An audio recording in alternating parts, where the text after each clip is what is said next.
একদিন মহারাজ কৃষ্ণচন্দ্র তার সঙ্গী সাথীদের সঙ্গে একটু সান্ধ্য ভ্রমণে বেরিয়েছিলেন। সেই সময় হঠাৎ করে তার চোখে একটি পুকুর পড়ল। পুকুরটিকে দেখা মাত্রই রাজার মাথায় এক বুদ্ধি খেলে গেল। তিনি তখন সবাইকে বললেন, এই শীতের রাতে কেউ কি সারা রাত এই পুকুরের জলে ডুবে থাকতে পারবে? যদি কেউ পারো, তাহলে আমি তাকে অনেক টাকা পয়সা ধনরত্ন পুরস্কার দেব। সেইখানে উপস্থিত ছিল এক গরিব দুঃখী মানুষ। সে বলল, আমি পারবো মহারাজ।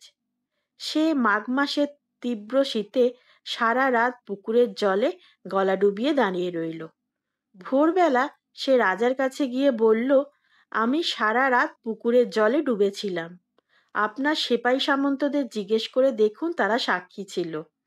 এবার আমার পুরস্কার দিন। রাজা বললেন, সে কি, তুমি কেমন করে এটা পারলে?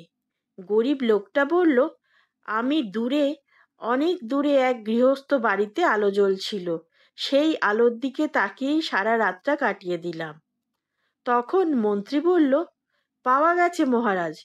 এই যে দূরের প্রদীপের আলোর দিকেও তাকিয়েছিল, ওই প্রদীপ থেকেই তাপ এসে ওর গায়ে লেগেছে, তাই ওর পক্ষে সম্ভব হয়েছে এই শীতেও ওই পুকুরে গলা ডুবিয়ে রেখে দাঁড়িয়ে থাকার।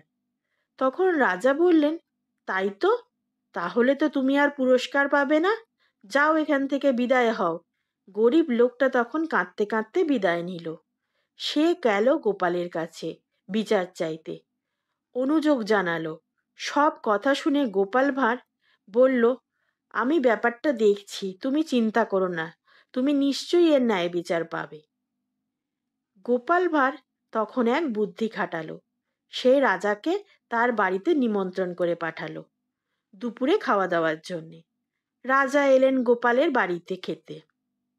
তখন গোপাল ভাঁড় বললেন, আসুন আসুন মহারাজ, সামান্যই রান্নার আয়োজন করেছি।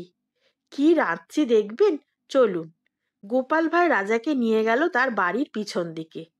সেখানে একটি বড় তালগাছের ওপর একটা হাঁড়ি বাঁধা ছিল, আর নিচে একটা কুপি বাতি জ্বালানো ছিল। গোপাল ভাঁড় বলল, ওই যে হাঁড়ি, ওটাতে জল, চাল, ডাল, নুন সব দেওয়া আছে, এতে খিচুড়ি হবে। আর আপনি একটুখানি ধৈর্য ধরুন, এক্ষুনি হয়ে যাবে। শিগগিরই আপনাদের গরম গরম খিচুড়ি খাওয়াতে পারবো। রাজা বললেন, তোমার বাড়িতে দাওয়াত খাবো বলে সকাল থেকে তেমন কিছু খাইনি, খিদেতে আমার পেট চোঁচো করছে। এখন এই রসিকতা ভালো লাগে? রসিকতা কেন, রান্না হয়ে এলো বলে।